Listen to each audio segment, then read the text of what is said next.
Adversity quotient का मतलब क्या होता है कि जीवन में कठिनाइयां तो आती हैं, उन कठिनाइयों में अपने आप को संभालने की क्षमता।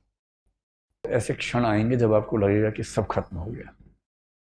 अब कितने बड़े 30 मार्खा हो, कितने बड़े तोप हो आप, बीच बीच में ऐसे क्षण जरूर आएंगे कि आप समझेंगे कि नहीं हो पाएगा। कभी घर में कुछ हो जाएगा, कभी कोई बहुत नजदीकी व्यक्ति है उसे कुछ हो जाएगा, कभी आप कुछ पढ़ रहे हैं नहीं समझ में आ रहा, आपने बड़ी कोशिश की नहीं समझ में आ रहा, किसी बात से एंग्जाइटी हो गई, कभी किसी ने सोशल मीडिया पे आपके खिलाफ कुछ लिख दिया, अजीब सी स्थिति हो गई। ये चीजें सारी आपको मजबूत करने के लिए आती हैं। इन इन इन हर स्थिति को समझने की आपके लिए सीखने का मौका है।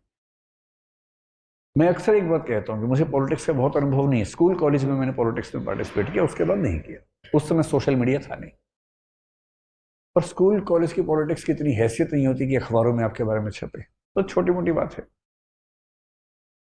फिर मैंने कुछ साल पहले एक छोटा सा राजनीतिक अनुभव लिया अपने सोसाइटी में। इलेक्शन लड़के प्रेसिडेंट बन के मैंने 1.5 साल काम किया,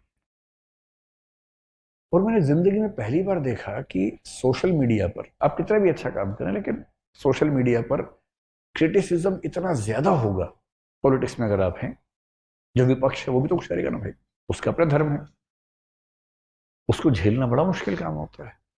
और तब मुझे संवेदना होने लगी राजनीतिक लोगों से, जिनसे पहले कभी कभी ऐसा भाव आता था कि ये तो सब चोर हैं, लुटेरे हैं, ऐसा आमतौर पर लोग बोल देते हैं।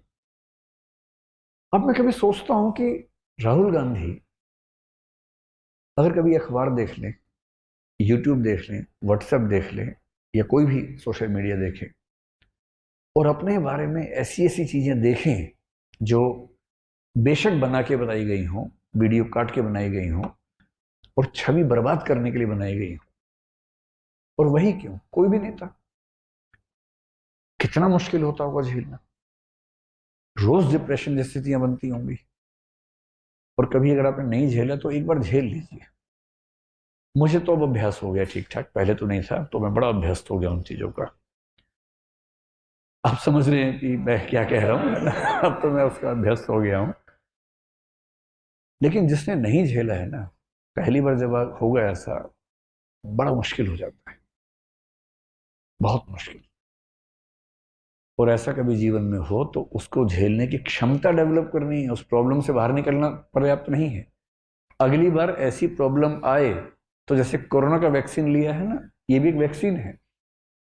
एक ट्रबल हुई, एंटीबॉडीज बन गई, अगली बार वो ट्रबल हुई तो आप झेल पा रहे हैं आराम से, क्योंकि आपने सीख लिया है। तो इमोशनल इंटेलिजेंस में जो चीजें होती हैं, जो चीजों पर गौर करना है, एक चीज हमेशा ध्यान रखना है कि इग्नोर करने की कला विकसित कर लीजिए। देखिए, इस जिंदगी में इतने तनाव है, पहले बहुत तनाव है, तनावों को आमंत्रित मत कीजिए।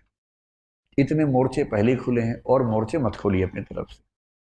तैयारी पे फोकस कीजिए, जो जरूरी है जिंदगी में वो सब करते रहिए। अनावश्यक युद्ध मत लड़िए, और अपनी इमोशनल स्ट्रेंथ को बचा के रखना है। वो तभी होगा जब आप बहुत सारी चीजों को इग्नोर कर सकें।